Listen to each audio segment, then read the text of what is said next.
हमने पूछा जी पंचायत बुला रही हो, क्या विषय है?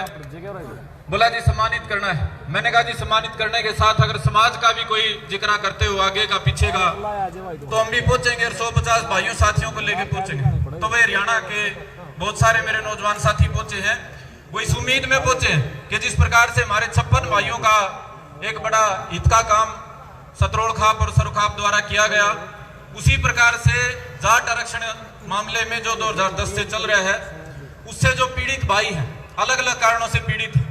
हमारा भाई सुमित बैठा है मिर्चपुर से, एक बार खड़े हो जाए भाई। पूरे हरियाणा को नहीं पता भाई जाट आरक्षण का पहला वो भाई है जिसको उम्र कैद की सजा हो रही है। 12 साल से जेल से बाहर निकला, अब छुट्टी है 35 दिन की। ये पूरे हरियाणा की सम्मानित सरदारी बैठी है। 200 पंचायतें मैं देख चुका हूं, आज तक इस भाई का कहीं नाम का भी जिक्र नहीं हुआ। इसके जब ये घर गया था घर से जेल में, अच्छा हंसता खेलता परिवार था। आज इसका घर में ईंट पड़ी है भाई, रहने के लिए छत भी नहीं है। जिस टाइम गया था 6 घर वाले थे, इसके दादा चले गए, दादी चली गई, इनके पिता चले गए। ये भाई जाट समाज के लिए जेल काट रहा है और पिता की अर्थी को कंधा देने का भी इसको मौका नहीं मिला। और हम यहाँ सफेद कपड़े पहन के बड़ी बड़ी बातें करके आज ताली बजा के घर चले जाएंगे, बढ़िया काम करें।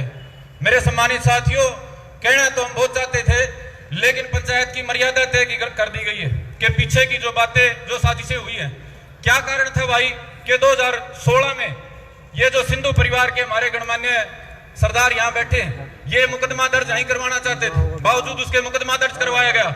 6 महीने के बाद समाधान के प्रयास शुरू हो गए थे, बावजूद उसके नाज मस्जिद छोटे की गुंजाइश ना करो। मैं बाहर जाके सोशल मीडिया पे 50 चैनलों पे 2 घंटे बोल सकता हूँ, कोई रोक नहीं सकता। मैं यहाँ सभा के बीच में इसलिए बोल रहा हूँ कि मेरी कोई बात गलत हो तो यहाँ खड़ा होकर एक आदमी कह दे छोरे गलत बोल रहा है। सोशल मीडिया पे आकर माइक रख के कोई कुछ कह देता है, बोलने वाला तो है नहीं भाई। तो यहाँ इसलिए बोल रहा हूँ भाई, अगर मेरी बात में कोई गलती हो तो सामने खड़े होकर एक आदमी कह दे छोरे गलत कह रहा है। बुजुर्गों सम्मानित साथियों, मेरा भाई योगानंद शास्त्री कह के गया, बड़ी तकलीफ है सभी को। इन भाइयों को 6 दिन भी जेल में नहीं जाना पड़ता, लेकिन 3.5 साल काटने पड़े। क्यों काटने पड़े भाई? राजनीतिक साजिशें हुई। मैं उन साजिशों पे नहीं जाऊंगा क्योंकि मास्टर जी और सतरोड़ खाप की द्वारा मनाई। लेकिन मैं समाज को आज नहीं तो कल एक रेखा तय करनी पड़ेगी कि सामाजिक आंदोलनों में किसी भी तरह की राजनीतिक दखलंदाजी और राजनीतिक जो ये दलाली होती है ये बंद करनी पड़ेगी भाई। हम आंदोलन चलाते हैं किस लिए? ताकि समाज की तकलीफ का समाधान हो। जाट लड़ रहे थे आरक्षण के लिए, किसान लड़ रहे थे फसल के भाव के लिए, लेकिन उसको राजनीतिक षड्यंत्र का हिस्सा बना के कुछ लोग, कुछ पार्टियां, कुछ खानदानी परिवार, कुछ खानदानी दवाखाने अपने हित में इस्तेमाल कर जाते हैं और फिर करने के लिए खा पंचायतें होती सुलझाओ भाई। बुजुर्गों सम्मानित साथियों, यह समाधान 2019 में हो गया था। 2019 में चुनाव से पहले कैप्टन अभिमन्यु जी ने समाधान कर दिया था, लेकिन उस बात पे भी 4 आदमियों ने रहने दो भाई, बार बात नहीं जानी चाहिए। ये भाई बहुत पहले जेल से बाहर आ चुके होते, लेकिन उस पर भी 20 तरह की कुंडी घुमाई गई। आज मैं उन आदमियों का नाम लूंगा तो वो इस सभा के सम्मान को कलंकित करने की बात हो जाएगी। आप सारे उन चीजों के गवाह हैं। मैं उन चीजों पे, पिछली चीजों पे, राजनीतिक चीजों पे लंबा नहीं जाऊंगा। लेकिन दूसरा मेरा भाई यहाँ बैठा है, नरेश नैन, खड़े हो जाओ भाई। ये काला चश्मा इसने शौक में नहीं लगा रखा भाई, इसके आंख में गोली लगी थी 2016 में, पुंडरी में, कैथल में, रोहतक को छोड़ के बड़ी थोड़ी जगह गोलियां चली थी। इस भाई ने गोली का सामना कराया था और आज तक उस आंख से दोबारा नहीं देख सकता। आप तमाम पंचायती सरदार बैठे हैं, जाट के नाम पे दुनिया ठेकेदारी लेती है चुनाव में। मैं जाट का नेता हूं, मेरे को वोट दे देना। पिछले 15 दिन से मैं भी देख रहा हूं, वो कोई जाट को कोई ना कोई ज्ञान देने आ जाता है। आज तक इस पे घर पे 5 रुपए की मदद देने वाला नहीं आया कोई।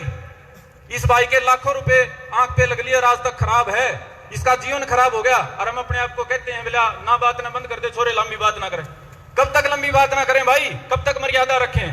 कोई भी 2 कौड़ी का आदमी सोशल मीडिया पे आके पूरे समाज को कुछ कह जाता है। इन भाइयों के बारे में कुछ कह जाता है जिन्होंने 3.5 साल जेल काटी, कोई कुछ कहने वाला नहीं है।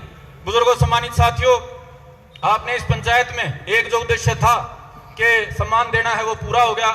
मेरा बड़ा हाथ जोड़ के आपसे अनुरोध है, ये जो भाई मेरे आज मैंने आपके सामने में लाया हूं, तीसरा भाई और बैठा है, पवन और पोना नाम है, खड़ा हुए भाई एक बार। इसका भाई है पवन उर्फ पोना, 2016 से लगातार जेल में है, एक दिन की छुट्टी भी नहीं आया है, एक दिन की भी। जेल की दीवारों को टक्कर मारता, पागल होने को नौबत है, कोई छुट्टी कटाने वाला नहीं है। घर में ना बाप है ना माँ है। इस भाई के तो सुमित को फिर भी खाली दीवारें खड़ी हैं, इसके तो खाली दीवार भी नहीं है। और हम अपने आप को तगड़ा समाज कहते हैं, सफेद कपड़े पहन के जाट के नाम पर दुनिया भर की बड़ी बातें करते हैं। बुजुर्गों सम्मानित साथियों, मैं और कोई बात नहीं कहना चाहता, कोई कड़वी टिप्पणी नहीं करना चाहता। आप लोगों की इच्छा है कि 2016 में जो हुआ, जिसकी वजह से हमारे सैकड़ों भाइयों का जीवन खराब हुआ, उसके पीछे के राजनीतिक षड्यंत्रों पे चर्चा ना हो, नहीं करते भाई चर्चा। लेकिन ये जो भाई कुर्बानी दे के गए हैं, इनका समाधान कौन करेगा? ये नरेश जो भाई बैठा है, जिसकी आंख में गोली लगी है, आपको बता दी, उसको 50,000 का चेक दे दिया। इस तरह की सभा बुलाई, सम्मान के नाम पे 50,000 का चेक दे दिया। जब इसने बैंक में लगाया तो चेक बाउंस हो गया। जाट समाज जिसने मेरे ख्याल से 500-700 करोड़ रुपए जाट आरक्षण आंदोलन में दिए, जिस लड़के के आंख में गोली लग रही थी, उसका 50,000 का चेक भी बाउंस करवा दिया गया। किसके बारने जाओ भैयो, किससे पुकार करे? और फिर हमारे को जल्दी है, बड़ी जल्दी है हमारे को। 2016 में भी जल्दी थी, 19 में भी जल्दी थी, आज भी जल्दी है। भाई इस जल्दी को आप थोड़ा सा स्लो कर लो। ये समाज बड़ी तकलीफ में है। ये भाई योगानंद ने जो बात कही, बड़ी जायज बात कही। भाइयों के साथ हैं भाई, जहां आपको जिस तरह के सहयोग की जरूरत पड़ेगी, आपके साथ खड़े हैं।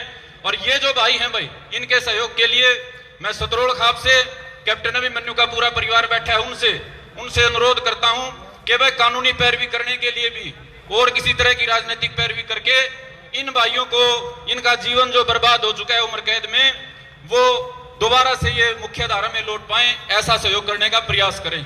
और ये जो हमारा भाई नरेश बैठा है, इस जैसे और भी भाई हैं, लेकिन मैं सभी को आज इसलिए नहीं लाया कि बहुत लंबी बात हो जाती, पंचायत उद्देश्य से भटक जाती। तो नरेश जैसे जो और भाई हैं, इन भाइयों का भी सहयोग करने का काम करें। दोबारा से वो जो समाज के लिए कुर्बानियां देने वाले भाई हैं, मुख्य धारा में लौट सकें। जिस प्रकार से आप और हम 2 टाइम की बढ़िया खा के सोते हैं, उस प्रकार से इनके जीवन का अंधेरा खत्म होके ये भी शांति का जीवन जी सके। इतनी मेरी बात थी जी। एक आदमी कोई खड़ा होकर ये कह दे गलत बात कही है भाई, हाँ जी गलत कही है कोई, तो भाई इतना ही कहना है, कोई जल्दी ना मचाओ और पंचायत को मास्टर जी लंबा चलने दो। जो कोई आदमी यहाँ आया है, और एक आदमी समझदार है, सबको बोलने की तमीज है, सबको बोलने का मौका दो।